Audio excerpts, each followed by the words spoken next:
Hello everyone, welcome back to our channel. Good morning, good afternoon, good evening. I greet you all according to your time and locations you'll be meeting this video. Yes, my dear viewers, I am back again with another update. So guys, I have a video here I would like we all to watch. But before then, if you're meeting my channel for the very first time, you are highly welcome. Please kindly do well to like, share and subscribe. Leave your thought on the comment section. Let us know what you think about this video, and I will see you towards the end. The overseer of the Citadel Global Community Church and former presidential aspirant, Tunde Bakari, says the continued detention of the suspended governor of the Central Bank of Nigeria is nothing but President Tinubu's political vendetta. Speaking in his State of the Nation address, Pastor Bakari warns that Nigeria is regressing forcefully in what he calls a frantic race to the bottom. Bakari describes Tinubu's presidential style as leadership by impulse and condemns the so-called Emilokon politics. He also highlights the need to restore faith in a united Nigeria.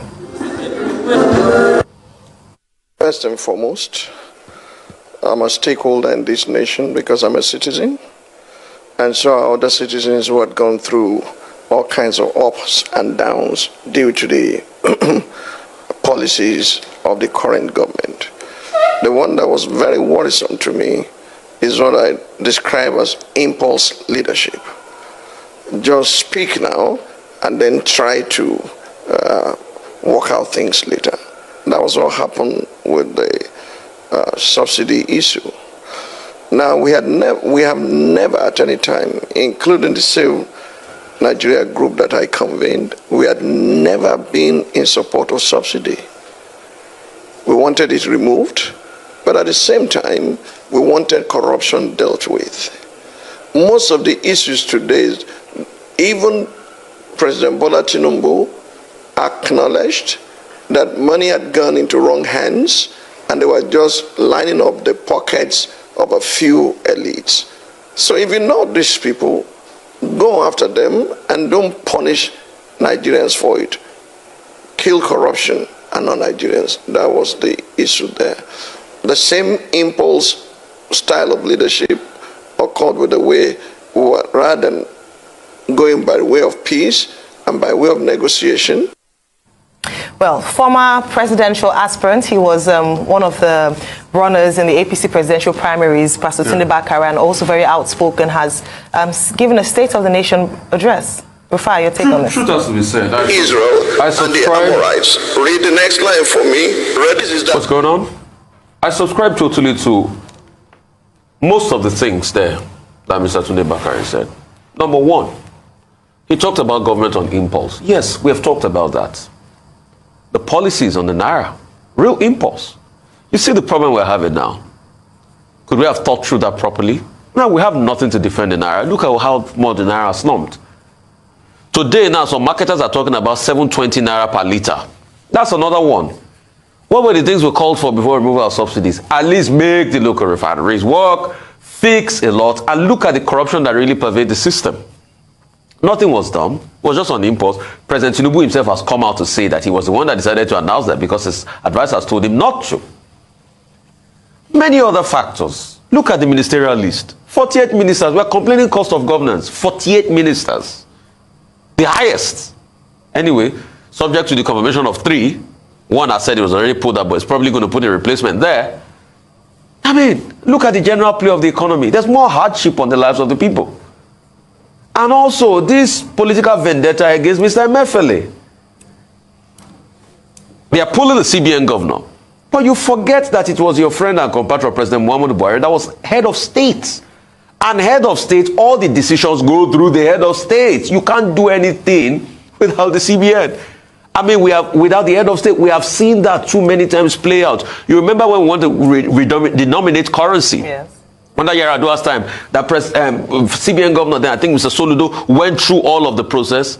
And at the end, Yaradua told him it's not possible.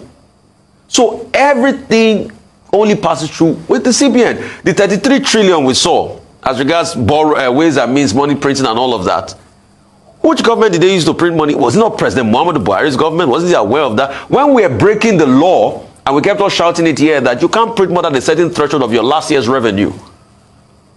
Wasn't President Buhari aware of that? The CBN report they've not printed out in a while.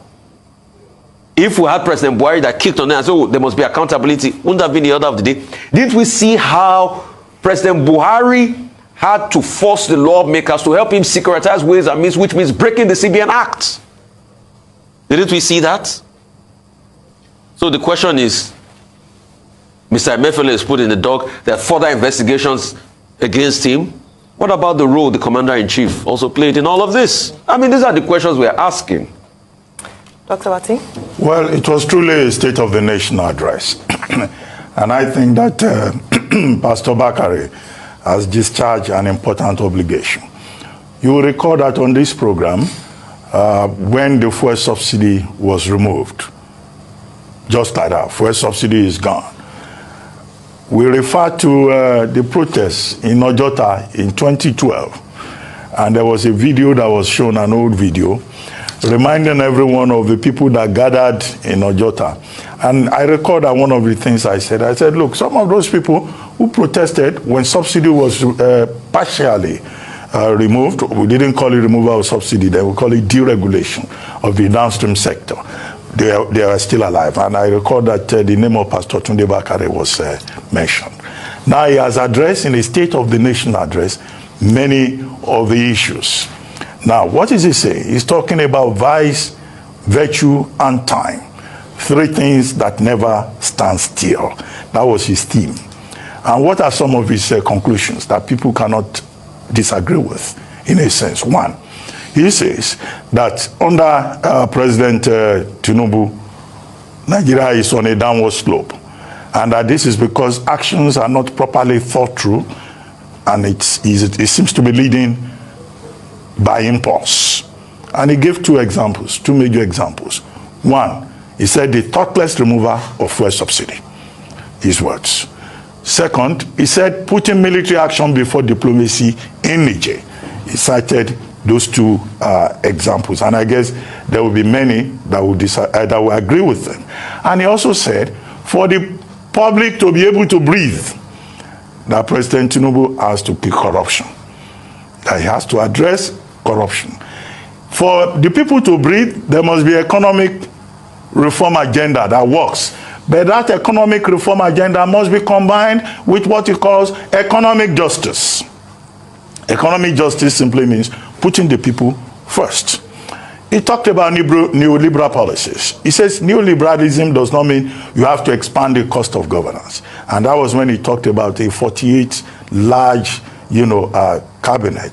And that, look, that doesn't seem to make sense at all. You can't keep expanding governance and increasing costs, and you say you are governing. 5, he said Emilokon is a prescription for what he calls an imperial presidency. Actually, there's a book titled Imperial Presidency, but the sense in which, Pastor Bakare is using it is that kind of presidency that is just there for ego purposes, rather than the imperial nature of the presidency itself in certain jurisdictions. I'm sure he knows the difference. Now, he also made a point about vendetta, criminal impunity, using the position of government to victimize people. And that was when he referred to Emefiele. And he reminded everyone that during the election, or during the campaigns, President Tinubu had complained, he was a candidate then, about Emefiele's Naira redesign policy. And that on the surface of it, this would look like an attempt to get back at Mr. Godwin Emefiele. Well, the matter is in court. It's for the court to determine the merits or demerits of it. But truly, there are many Nigerians who hold grudges against Emefiele because of that particular policy, because they thought it imposed hardship on them. But it was state policy in any case, not a personal policy. Finally, he, a member of the APC, because I think Pastor Bakare is a member of the APC, reminded everyone, and this will gladden the hearts of the opposition, that in fact, APC could not have won that election, that APC would have lost convincingly if the PDP was not split down the middle, bifurcated into PDP, Labour Party, and what is it again? The G5. But that he thought that was what made the APC to win. So what we have seen here is how Pastor Tunde Bakare has turned a State of the Nation platform in his church into an opportunity to speak truth to power and to speak to the heart of the matter. And I was very pleased, seeing that sermon, and he made one final point, that he hopes that the people in government will at least take a look at what he has said, his suggestions, because I've been waiting to see a response. In typical fashion, one over-enthusiastic media aide will have fired a statement to abuse Pastor Bakare. I haven't seen that yet. I hope nobody will go in that direction. I hope they will just take that sermon, take it as, the contribution by a concerned citizen who also has a right to contribute to a public discourse. Oh, Dr. Bati, they've started to respond. They have started? Yes, some through television interviews, and some. So I'm sure definitely they wouldn't keep quiet. Even if it's not a formal media aid, I expect that loyalists too, there's still some positions to be occupied, will come out in full force to speak about how, and just dissect that particular State of Nation address. But as already been said, Pastor Tunde Bakare stated in many instances the obvious. What Nigerians have talked about, what Nigerians have complained about, including the obvious disobedience to the rule of law, disregard for the rule of law, especially in the case of Mr. Emefiele's case and Mr. Rashid Bawa. Let's not forget that. He had talked about the sufferings of the people, his stance on fuel subsidy, and the fact that even until now, despite some announcements being made in the form of palliatives or ways to cushion the effect of subsidy, we haven't seen anything quite tangible to make a meaningful difference in the lives of Nigeria. In fact, we've been so distracted by the Niger situation that it almost seems as if all is well at home, and so we can face what's going on in another nation. And Nigerians are still suffering. We have people who are still walking long distances because they just cannot afford to drive their cars anymore. We have people who cannot afford to eat 2 times a day. I was going to say 3 times a day, but that was almost long forgotten, sadly. So once a day, some people are just managing to do that. I'll share a very quick observation. Over the weekend, or in the last week, one of the churches, the Redeemed Christian Church of God, had its convention, and they had an unprecedented number of people attend. And in observing what was going on, one of the things that someone highlighted was that during that week, they give free food. So some parents literally came to drop their children just for an opportunity to get food to eat. That is where we are currently as a nation, and we have a government. We have a government that's in full force, and yet we have people who are hungry, who would take on desperate measures. I mean, that was a good instance, but in other instances, people resort to crime. People resort to other instances just to make ends meet and just to survive for one day. These are the issues that we're currently facing in the nation. Beyond that, a quick analysis of some of the key defining moments of this particular administration in the first 60 days. Number one, the removal of subsidy, flawed. Unification of Naira, flawed. We are hitting almost 1,000 Naira to a dollar of the exchange rate. Look at the response to Niger crisis, flawed. We still talked about that a few minutes ago. So we need to, again, look at perhaps the decision-making process, policy-making process of this current administration and examine shortcomings. Consultations has to be had. Advisors have to be listened to. And when people like Pastor Tunde Bakare speak, it shouldn't always come from a lamentation or criticism point of view, but look at the merit of what he has advocated for. It's not new. A number of Nigerians have spoken, but we hope that this voice would lend some power to what is already being suffered by Nigerians. So guys, thank you so much for watching. What do you think about this video? Please kindly drop your thought on the comment section. I'll see you again in my next one. Bye for now.